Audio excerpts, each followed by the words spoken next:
Assalamualaikum warahmatullahi wabarakatuh. Saya Sofyan Alafi dari kelas A Informatika Angkatan 2022. Pada kesempatan kali ini, saya akan mempresentasikan proposal penelitian mata kuliah metode penelitian dengan judul Analisis Sentimen terhadap ulasan aplikasi Bing GPT di Google Play Store menggunakan klasifikasi Naive Bayes.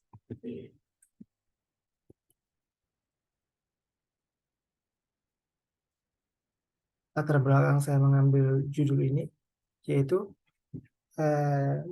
perkembangan teknologi saat ini berkembang sangat pesat. Hal ini meningkatkan penggunaan aplikasi yang berbasis GPT atau Artificial Intelligence. Salah satunya yaitu aplikasi Bing GPT dengan fitur chatbot Artificial Intelligence yang dimana ini memberikan kemudahan dalam berbagai aspek. Dengan populernya teknologi chatbot ini, penting untuk memahami sentimen pada ulasan mengenai aplikasi yang digunakan oleh pengguna. Sentimen atau opini dari pengguna terhadap aplikasi ini memiliki review atau ulasan yang baik, tidak terstruktur, dan memiliki jumlah yang sangat banyak sebanding dengan banyaknya jumlah pengguna online. Dengan menganalisis sentimen ini, pengguna serta pengembang dapat mengetahui opini yang diberikan secara terstruktur dan dapat meningkatkan kualitas aplikasi. Pada penelitian kali ini, untuk mengklasifikasikan datanya, saya menggunakan algoritma Naive Bayes yang digunakan dalam penelitian ini, yang saya harapkan nantinya dalam penelitian ini akan memberikan wawasan mendalam terkait sentimen dan pengalaman pengguna terhadap aplikasi Bing. Hasil analisisnya nanti diharapkan dapat memberikan pemahaman yang lebih baik tentang faktor-faktor yang mempengaruhi kepuasan pengguna, memberikan masukan yang berharga bagi pengembang untuk meningkatkan kualitas aplikasi nantinya. Di sini ada rumusan masalah. Untuk rumusan masalah yang pertama itu, saya mengidentifikasi masalah bagaimana sentimen pengguna terhadap aplikasi Bing GPT pada Google Play Store ini. Yang kedua, bagaimana metode klasifikasi Naive Bayes dapat digunakan untuk menganalisis sentimen ulasan pengguna terhadap aplikasi Bing GPT. Dan yang ketiga di sini, bagaimana analisis sentimen dapat memberikan pemahaman tentang penerimaan pengguna terhadap aplikasi Bing GPT ini. Selanjutnya ada tujuan penelitian. Tujuan penelitiannya itu yang pertama untuk menganalisis bagaimana sentimen pengguna terhadap aplikasi Bing GPT pada Google Play Store. Yang kedua, untuk menerapkan metode klasifikasi Naive Bayes tadi untuk menganalisis sentimen ulasan pengguna terhadap aplikasi Bing GPT. Dan yang terakhir, untuk menganalisis bagaimana sentimen dapat memberikan pemahaman tentang penerimaan pengguna terhadap aplikasi Bing GPT. Untuk manfaat penelitian sendiri itu, manfaat bagi peneliti untuk mendapatkan pengetahuan serta pengalaman dalam melakukan penelitian baik secara teori maupun praktek dan dapat menerapkan ilmu pengetahuan yang diperoleh ini terutama dalam mata kuliah metode penelitian dan data mining dan data warehouse di bidang data science dan data analis. Penelitian ini diharapkan dapat menjadi referensi untuk penelitian selanjutnya yang sebidang dengan penelitian ini.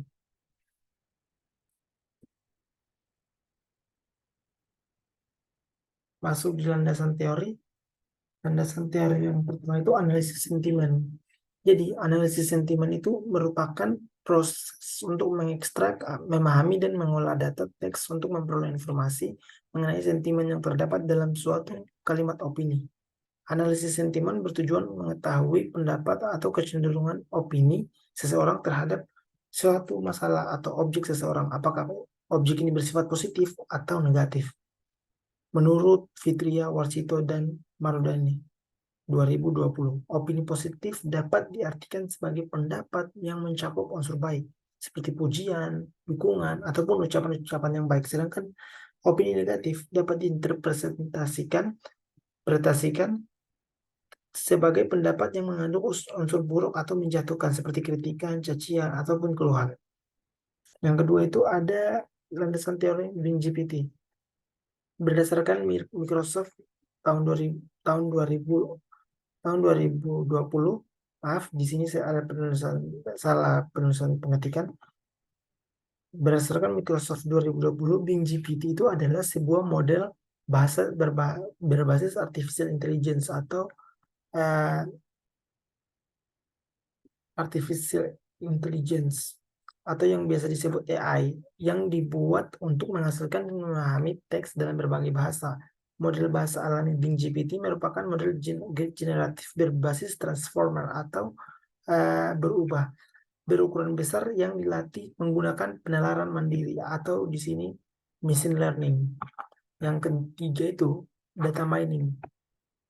Kenapa saya ambil landasan teori data mining? Jadi data mining ini merupakan dasar dari pengolahan data untuk menganalisis sentimen. Data mining merupakan proses mencari informasi atau pola dalam kumpulan data tertentu dengan mengimplementasikan metode atau teknik tertentu. Metode, teknik, dan algoritma yang digunakan dalam data mining sangat beragam. Pemilihan algoritma yang sesuai sangat bergantung pada proses dan tujuan secara keseluruhan knowledge discovery in database. Untuk penelitian kali ini, saya menggunakan algoritma klasifikasi Naive-Bayes untuk data miningnya. Data mining adalah proses untuk menemukan hubungan yang memiliki pola dan kebiasaan dengan menyaring sebagian data yang disimpan dalam media penyimpanan menggunakan pengenalan pola seperti matematika dan teknik statistik. Dengan menggabungkan beberapa disiplin ilmu di sini seperti teknik informatika, data science, dan matematika, dan statistik yang pengenalan database, visualisasi data, dan pembelajaran mesin, data mining dapat menangani permasalahan dalam pengambilan informasi dari database yang besar. Ini berdasarkan jurnal yang ditulis oleh Nawangsi et al. 2020. Naive-Bayes terakhir, Naive-Bayes ini merupakan algoritma klasifikasi yang digunakan untuk menganalisis sentimen yang ada pada Bing GPT pada penelitian kali ini. Jadi Naive-Bayes sendiri itu adalah algoritma yang didasarkan pada teorema Bayes yang mempunyai kemampuan klasifikasi mirip dengan neural network dan decision tree. Klasifikasi Naive-Bayes telah terbukti kecepatan dan akurasi yang tinggi ketika diimplementasikan ke dalam database dengan data yang sangat besar. Ini menurut Juli Mardi 2019.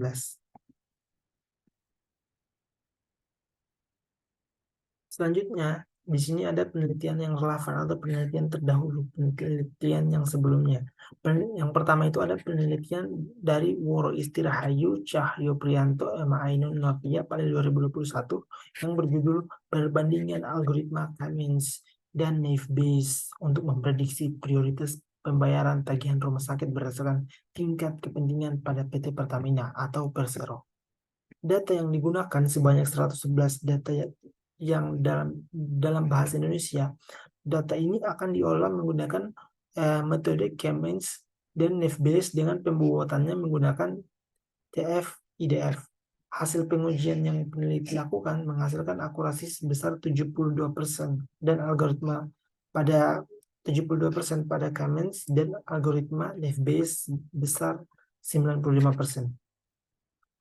Penelitian kedua itu adalah penelitian Ahmad Devianto, MDD, dan R. Wahyudi pada tahun 2018 yang berjudul Penerapan Analisis Sentimen pada Twitter menggunakan K-Negres Neighbors.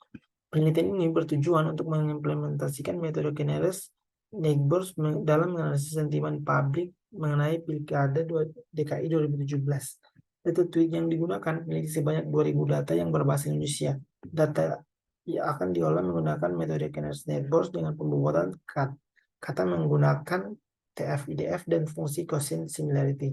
Data akan diklasifikasikan ke dalam dua sentimen, yaitu di sini sentimen positif dan negatif. Hasil dari pengujian yang peneliti lakukan menghasilkan nilai akurasi besar 67%, nilai K sama dengan 5. Presisi sebesar 56,94% ketika K5 dan rekal sebesar 78,24% dengan K15. Penelitian ketiga itu terdapat pada penelitian beberapa penelitian terdahulu dengan yang menggunakan metode yang sama, salah satunya yaitu pada peneliti yang dilakukan oleh Nurhaliza Agustina CA dan kawan-kawannya pada tahun 2022 terhadap implementasi algoritma Naive-Bayes untuk menganalisis sentimen ulasan Shopee pada Google Play Store. Hasil prediksi yang dihasilkan dari penelitian tersebut adalah sebagian besar pengguna Shopee memberikan ulasan di Google Play Store itu menunjukkan sentimen yang positif.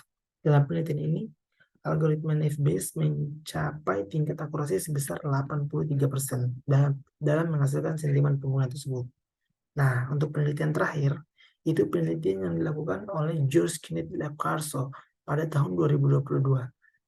Pada penelitian ini, membahas mengenai analisis sentimen terhadap ulasan aplikasi Peduli Lindungi di Google Play Store menggunakan metode yang sama, yaitu klasifikasi Naive-Bayes. Sebanyak 117 data yang digunakan pada penelitian ini sebagai data training dan data testing yang dibagi menjadi dengan perbandingan 70:30 dari hasil klasifikasi data testing diperoleh tingkat akurasi sebesar 83,3%. Nah, di sini ada kerangka berpikir. Kenapa saya menggunakan kerangka berpikir pada penelitian kali ini? Kerangka berpikir ini membantu peneliti atau saya sendiri dalam mencapai tujuan pada kegiatan penelitian yang akan dilakukan. Di sini menyusun prosedur penelitian. Prosedur penelitian itu yang saya susun menggunakan diagram Nah, untuk diagramnya sendiri ada pada gambar ini. Nah, yang pertama itu saya akan mengidentifikasi masalah. Setelah mengidentifikasi masalah, saya akan melakukan studi literatur atau mencari dasar acuan untuk melakukan proses analisis sentimen ini. Setelah saya sudah mendapatkan dasar dari acuan saya akan mengumpulkan data. Nah, untuk pengumpulan datanya ini, saya mengambil data dari Google Play Store. Setelah itu, saya akan melakukan pelabelan sentimen. Untuk pelabelan sentimen ini, saya akan berbeda dengan penelitian-penelitian terdahulu yang membagi data hanya dalam dua sentimen, yaitu negatif dan positif. Sedangkan pada penelitian saya, pada penelitian saya akan membagi data menjadi 3 sentimen, yaitu sentimen positif, netral, dan negatif. Nah, setelah melakukan pelabelan atau pembagian sentimen, selanjutnya akan dilakukan pre-processing data. Nah, pre-processing data ini adalah melakukan pembersihan atau melakukan pembersihan dengan menghapus atau membersihkan data dari hal-hal yang tidak diperlukan, seperti di sini ada data clean atau menghapus URL, hashtag dan lain-lain. Selanjutnya di sini ada juga case folding. Case folding ini dengan tujuan di sini saya akan mengubah semuanya menjadi huruf kecil agar lebih mudah dibaca oleh sistem. Nah, proses ini saya lakukan agar meminimalisir kasus kata yang tidak terdeteksi akibat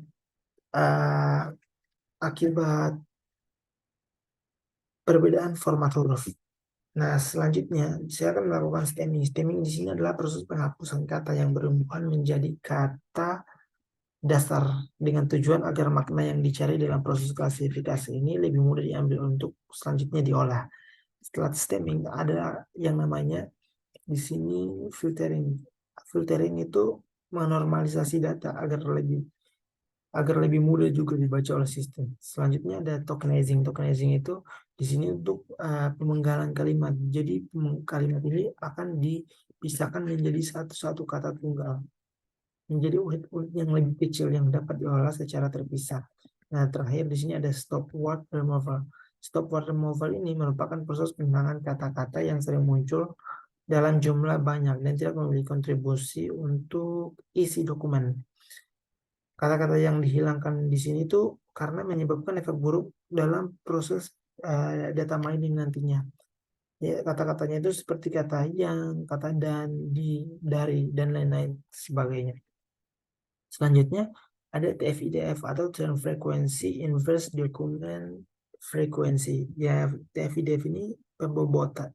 Itu pembobotan kata atau menghitung bobot dari kata yang sering digunakan pada information retrieval. Pada tahap ini bertujuan untuk mengevaluasi kinerja sebuah kata dalam sebuah dokumen. Nah, selanjutnya saya akan masuk ke pembagian data. Nah, pembagian data ini berbeda dengan pelabelan sentimen. Pembagian data itu bakal dibagi menjadi data uji dan data latih. Di sini saya nanti akan membagi menjadi data uji sebanyak 20% dan data latih sebanyak 80%. 80%. Selanjutnya, setelah datanya sudah dibagi, maka akan masuk pada proses pengklasifikasian. Dan di sini saya menggunakan klasifikasi Naive-Bayes dengan alat bantunya bahasa pemrograman Python dengan menggunakan library Natural Language Toolkit untuk memproses machine learning pada data atau teks nantinya. Setelah itu, saya akan melakukan evaluasi keakuratan hasil pencarian pada tahap ini.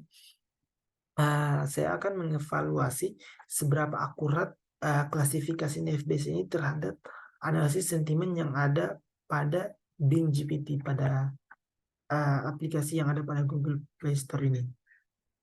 Dan terakhir, saya akan melakukan analisis data. Setelah data yang saya analisis, setelah datanya sudah saya analisis, maka berakhirlah penelitian ini. Selanjutnya di sini dalam melakukan penelitian, saya di sini ada beberapa perangkat atau alat-alat yang saya gunakan sebagai penunjang dalam penelitian ini. Untuk itu saya membaginya alat-alat itu menjadi dua. Ada hardware dan juga software. Hardware itu di sini saya menggunakan laptop dengan spesifikasinya itu di sini pertama modelnya itu Lenovo IdeaPad Slim 3. Nah, untuk prosesor laptop yang saya gunakan itu AMD Ryzen 5 5625U dengan Radeon grafik 2.30 GHz. Yang ketiga itu ada storage atau penyimpanannya itu sebesar 512 SD dan memorinya 8 GB DDR4. Untuk softwarenya sendiri itu di sini saya sudah menggunakan Windows 11 dan ada juga aplikasi yang membantu saya itu di sini saya menggunakan Microsoft Excel dan juga Google Colab untuk melakukan analisa dari datanya atau pemrosesan data. Nah, di sini masuk pada jadwal penelitian. Jadwal penelitian ini bakal saya lakukan selama 6 bulan. Di bulan pertama itu ada 2 minggu pertama saya akan melakukan identifikasi masalah. Selanjutnya lanjutkan dengan studi literatur sampai bulan 2 awal. Selanjutnya ada juga pengumpulan data, prosesan data, klasifikasi, evaluasi, analisis hasil, dan juga dokumentasi untuk terakhirnya. Berikut daftar pustaka yang saya gunakan. Di sini saya menggunakan jurnal nasional maupun internasional. Sekian pemaparan dari saya. Terima kasih. Apabila ada kesalahan, mohon maaf. Saya ucapkan wabillahi taufiq wal hidayah. Wassalamualaikum warahmatullahi wabarakatuh.